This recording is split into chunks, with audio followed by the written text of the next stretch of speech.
Hello everyone and welcome to today's webinar.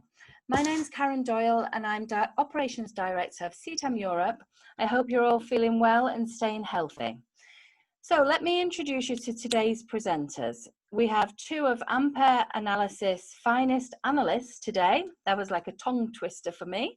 Tingting Li and Henry Beckwith, who are all ready to present to you on the topic of Battle of the SVODs.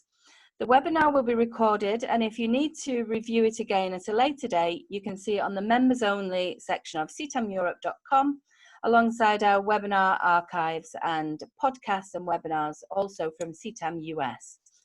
If you're not a current member of CTAM Europe, we have a discounted membership fee currently on, and I'll send details to everyone by email.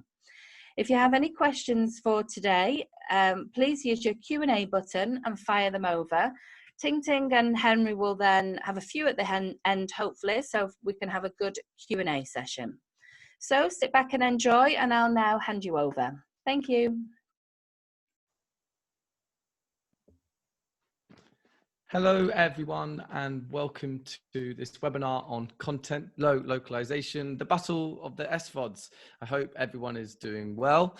My name is Henry Beckwith and today I'm joined by my colleague Tingting Li, and we're going to be taking you through this webinar on local content preferences. I will begin first by outlining the demand for local content around the world. Before my colleague Tingting will have a look at the various localization strategies we're seeing from the world's leading SVOD platforms and how they're meeting this demand. So let's jump into it. To get things off, what we're having a look here is the total spend on original content by market for 2019. And these markets you see here are the top 15 countries, and as a result will be the focus of our analysis throughout this webinar. So the first tier spenders on the left hand side there, the US way out in front with $36.5 billion spent on original content throughout last year. And this is followed by Japan, UK, Germany and China, all quite big spenders with regards to original content. That multicolored bar in the middle there, you can see, of course, is the global SVOD platforms, and we can see here how they roughly equate to markets. Netflix there, you can see roughly in line with the likes of sort of India or just under France there. So these are the top 15 markets in the world by original content spend. And if we add them all up, they equate to, as you can see on the left-hand side there, 92% of global original content spend for the whole of last year. Now, why is that is important is because localized content production in these markets is crucial for SVOD platforms, because these core markets also represent 88% of global SVOD revenues. So what does that mean? That means that where content is made, there's also money to be made. But how do consumers in these markets vary in terms of demand for local content? Well, what we're having a look at here is data taken from one of our regular consumer surveys of over 45,000 people worldwide. It's worth noting here that these answers were taken back in February, just before the sort of real impacts of the pandemic had kind of hit. But what we're having a look at here is a percentage of respondents in these markets who report watching local content very often. And as you can see, we've sort of broadly broken these down into three main groups. On the left-hand side, we have the highly engaged local content audiences such as India, China, and the USA, all with over 70% of the population regularly engaged with locally produced content. Moving through to the middle here, we have the sort of local and foreign content mix. Here we have some of the major markets in Europe, alongside both Mexico and Japan. And finally, on the right-hand side here, we have those markets where local content is consumed frequently by a minority of the population. So a couple of examples, we have Australia and Canada, who are most likely watching English language content coming from outside their own borders. And also, in the case of Germany and Sweden. These are markets very much accustomed to international content across both their pay TV and SVOD services. So how do these figures relate to the content expenditure we've just been having a look at? Well, what we're having a look at here on this slide is the same core markets and seeing how that content expenditure equates to local engagement. So along the bottom axis here, we have the original content spend we saw in the first slide, with the US there, of course, being way out to the right. Along the y-axis on the left, we have the proportion of the population that regularly consume local content. So what does this graph tell us? Well, broadly, we can see that there is a correlation between the spend on local content and viewership. However, there are some notable outliers. Down in the bottom right here, we have the big spenders in relation to local content, in relation to content engagements, such as Germany, Japan, and the UK. In the case of Germany, what we see here is they have a highly localized production market, which goes some way to inflate this figure. In the UK, much of its content does get licensed out to buyers from overseas. So that again draws this bubble here towards the bottom right there. And again, in Japan, they have a very strong TV industry. India, on the top left there in orange, you can see finds itself in the opposite situation to these other markets, with a highly engaged local content consumer base, but a relatively lower content spend on original production as a whole. Now, this might come as somewhat a surprise, but when we think about it, Bollywood content is obviously very popular in India, so that's why we see the high proportion of local content engagement. But actually making content in India, relatively speaking, is much cheaper than elsewhere in the world. However, what about sort of breaking this down and having a look at it by content type? So what we're having a look at here on this chart is below the line on the left means that consumers are watching local movies more than they are local TV series, and above the line in blue, vice versa. So straight away, as we jump in, we can see that in India, it is, of course, the local movies which are driving demand for local content, skewing it there by 15%. This is followed by Italy with 9%. However, broadly speaking, for the majority of these markets, we see not a huge negligible change between the engagement of local TV and movie content, with the exception of Japan and the UK on the right there, where it's really the TV production which is driving interest in local content. So it appears here that it's the broadcasters in these markets which are really driving this.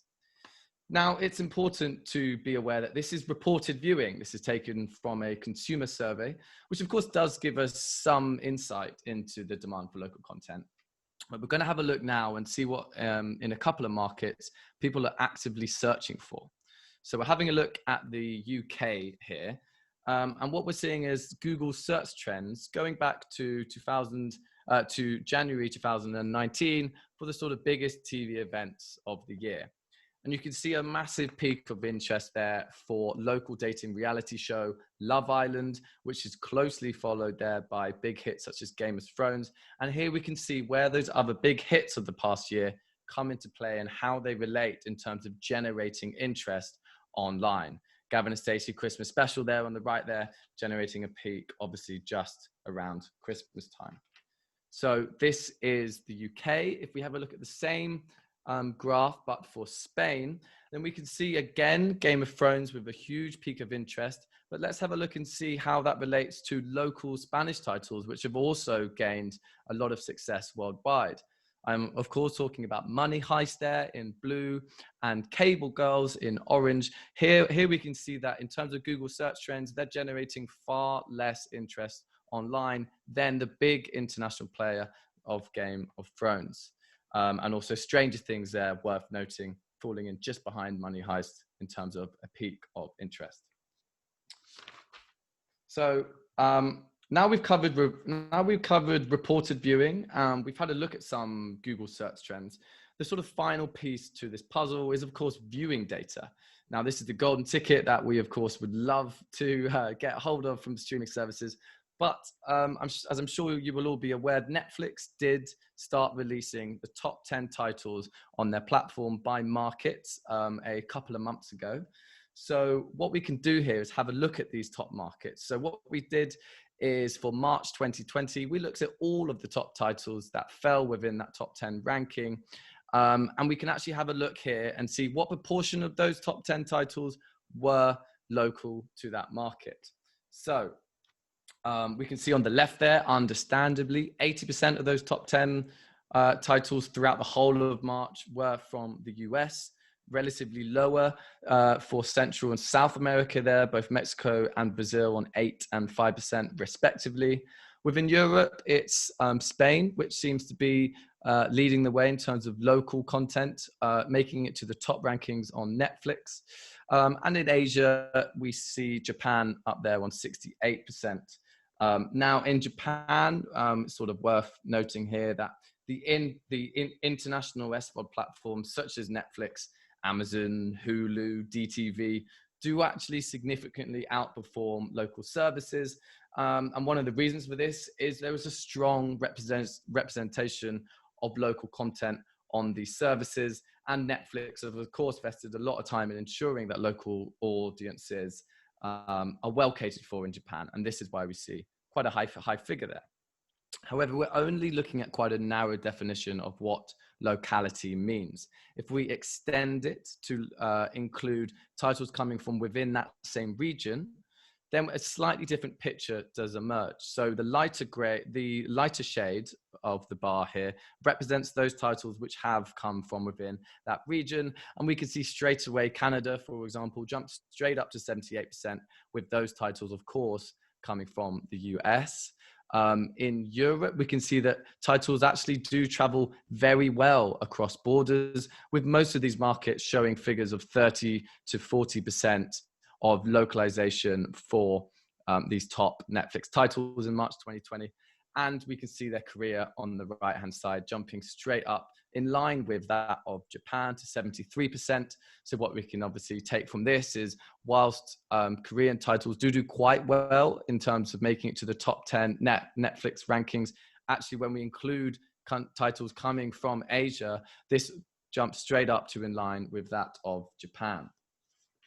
And the final piece to this puzzle is, of course, language. So if we have a look at this here, so the darker shades will represent local or regional titles, and then we've added on the titles which are native to that language. So the first thing I guess to point out is we do see a bit of a jump here in the Central and South American markets. We've dubbed this as Spanish content here to kind of show you that this jump does make quite a significant change here, and definitely in the case of Mexico.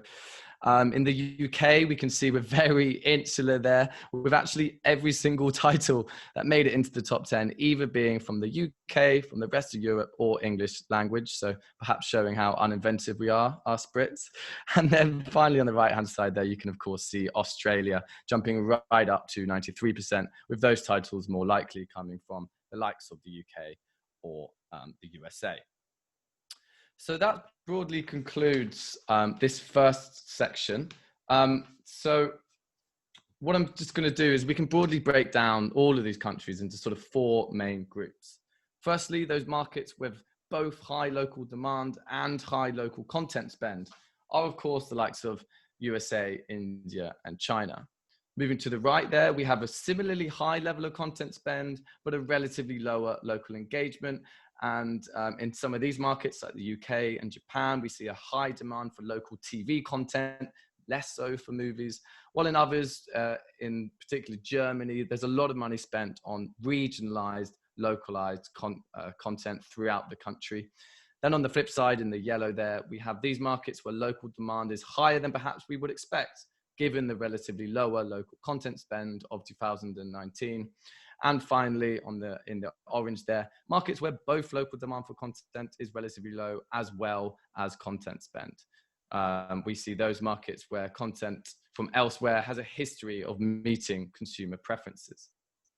So I'm now going to pass you over to my colleague Tingting, who will talk you through some of the different localization strategies we've seen from the world's leading SVOD platforms and how these platforms are meeting consumer demand for local content.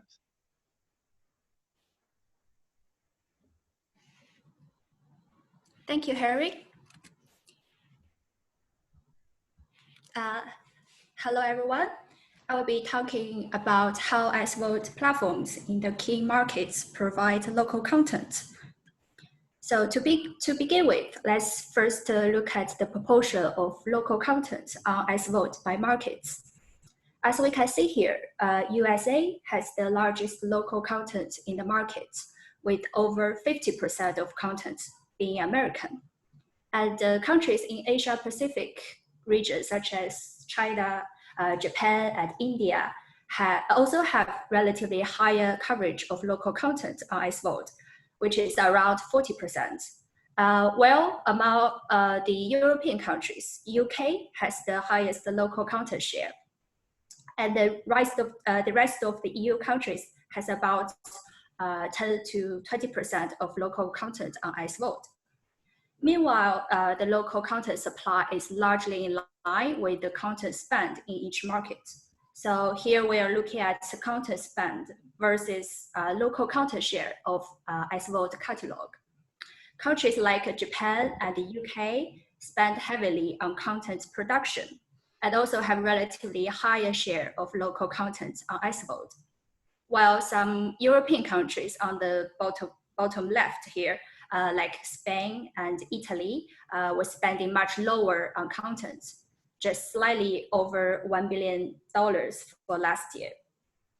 A distinction here we can see is India, who spent mid-range budget on content production, but the local content share is higher compared to most of the markets. But does this supply satisfy consumers' preferences on local content? Here we are looking at the consumer survey Harry showed earlier, the percentage of consumers that watch local content very often versus local title share.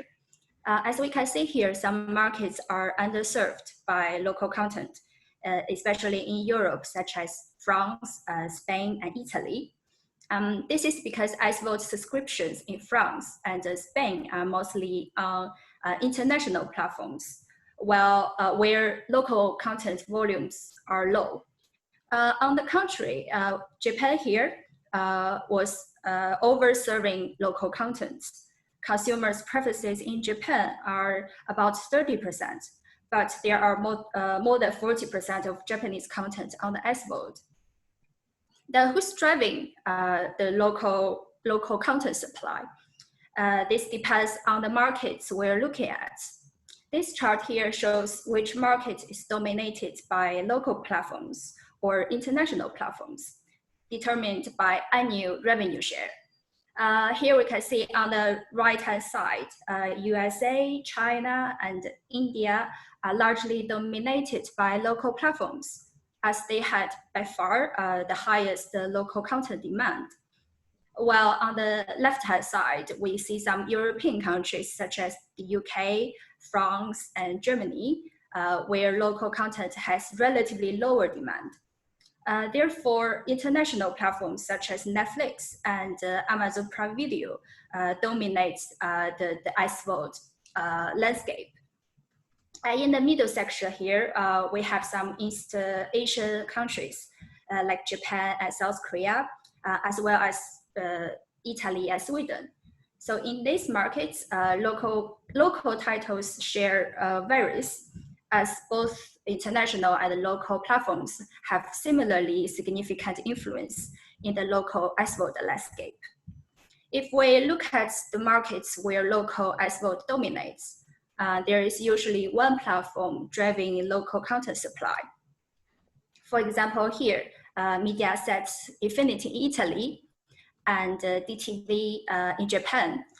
So in general, there are more than 30% of local content on these local platforms, while India local platform Eros Now stands out a bit, curating over 95% of local content. But there is this exception here, that is Viaplay in Sweden, with about 10% of Swedish content. But this is because English content is very well recognized in the Nordic area. Compared to local platforms, international platforms have relatively less localization. Here we're looking at the proportion of all local content on Netflix. So for Netflix, Japan, the UK, and India are the only 3 markets outside the US where local content occupies more than 10% of the catalog.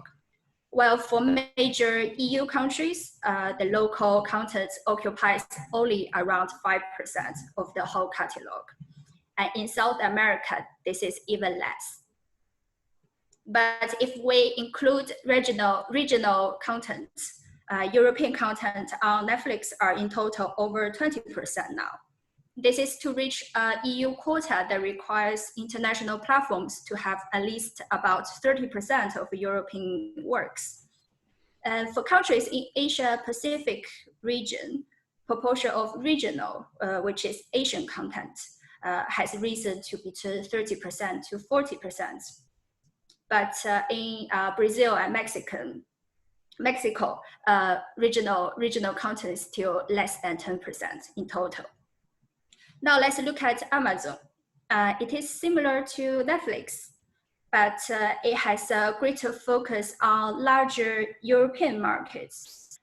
So for example, there is 14% of local content in Italy and 12% in Germany, as well as Japanese content, about 38%. This is actually much higher compared to Netflix Japanese content, which is only 24%. So both Germany and Japan are Amazon key delivery markets with a large base of subscribers. So for Amazon, it emphasizes more on localizing content in its key markets. Despite a relatively lower proportion of local content, these international platforms have been increasing original production outside the US in the past 3 or 4 years. Looking at planned commissions for Netflix, the next few years we'll see over 50% of all new movies and series produced outside the US from an increasingly diverse range of markets. As Henry showed earlier, non-English language content like some Spanish titles have been popular in markets outside Spanish-speaking countries. So these high-profile local originals form important marketing material in their country of origin and will also help Netflix in potentially meeting different future international spend quotas. Similarly, Amazon is also commissioning more local content outside the US from increasing diverse markets. But unlike Netflix, who's been investing equally in each market, Amazon puts special emphasis on building its key delivery markets, which include India, Australia, and the UK. However, even Netflix has been producing local original content. There is still a large proportion of foreign language content on Netflix. Outside the English-speaking countries, as we can see here, most countries, with the exception of Japan, have more than 90% of foreign language content. Therefore, subtitling and audio dubbing are crucial in tailoring content to markets. As we can see, Netflix ensures at least 95% of localization rates for foreign language content in major markets through local subtitling or dubbing. And in English-speaking markets like Canada and the UK, almost every foreign language title has either English subtitles or English dubbing. However, these strategies for subtitles and dubbing are different from markets to markets. Netflix dubbing priority is the big 4 EU countries, as this language covers multiple markets. And in English-speaking countries, foreign language titles are far less than English titles. So Netflix ensures at least 98% of coverage of local subtitles. Netflix has very high household penetration in the Nordics. So here we can see in Sweden, nearly every title has local subtitles. And in Japan, the local content is extremely important. So over 40% of titles are dubbed, and nearly every title has subtitles. So to conclude with, local content availability is highly related to the content spent in each market. Supply of content mostly mirrors demand, although some European markets are underserved. For international platforms, there are usually more than 90% of foreign content, but they have been pushing original local content, local content production in recent 1 and 2 years. And finally, Netflix has been using subtitles extensively to localize foreign language content and provide dubbing in major European countries. Thank you, and we will start a Q&A section soon if you have any question.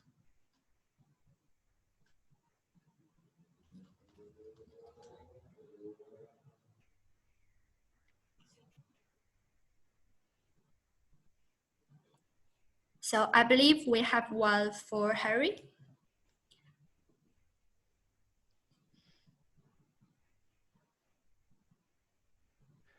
Hello there. So yeah, just make sure everyone can hear me. Yes, I think they Yes. can. So yeah, do we think Disney Plus, with its strong content and brand, can be different or similar to Netflix and Amazon? Do you think Netflix? If I'm honest, I'm not entirely sure what the question is asking. Would Charles, would you be able to clarify in what sense do you think they would be different or similar, as in from a content point of view?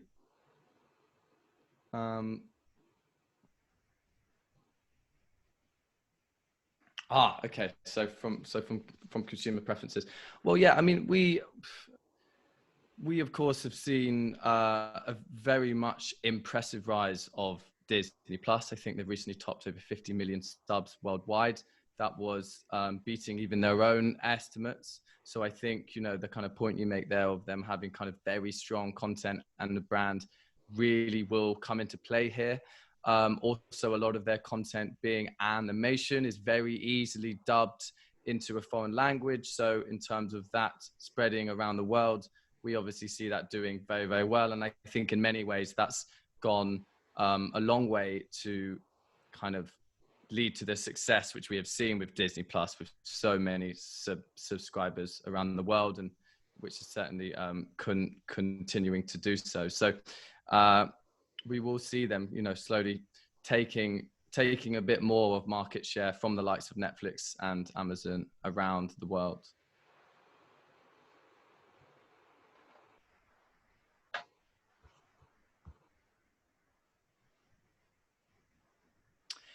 So this is so we just had another question there from Char.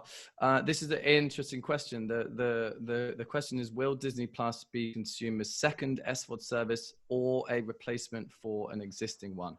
And this is the question we at Ampere have been sort of really kind of wanting to get our heads around. I think the main thing to point out is what we've actually seen during lockdown is consumers adding perhaps more SVOD services than we might have thought. However, I would say at this point, it's not entirely clear whether that is more a symptom of the lockdown measures that are in place around the world, or whether it's a sort of general move for the saturation point to be sort of put even further. This is definitely true in the US. We obviously do see this vary somewhat around the world. Personally, if I had to put my kind of estimate on this, I actually think with the kind of strong brand that Disney has and its strong appeal to families with young children in particular, I think we will see in many, many cases this being a second additional SVOD service if they're already consuming Netflix, as opposed to one which is replacing it. A sort of wider market theme, which we're obviously seeing very much of recently, is aggregation. So this is a theme I think we're going to see continue throughout the next few months and years. And I think Disney Plus in this case have shown that if your offer is compelling enough, you can increase the average number of subscriptions that a household will have. Hope that answers your question. If we have any other questions, please feel free to pop them in the Q&A box. Myself or Tingting would be more than happy to answer. We can give it a couple more minutes. I think we've just gone over the time. So if anyone listening now does have any other questions they would like to ask, please do sort of drop in your contact email and the question you have, and we can of course get back to you with any kind of follow-up questions that you may have if you can't think of one right now in this moment. So hopefully that has been helpful for everyone. I'm going to pass over to Karen now, who will sort of wrap things up. And thank you very much for listening. Thank you, both of you. That was really interesting. And there were some really good figures and facts and figures on there as well.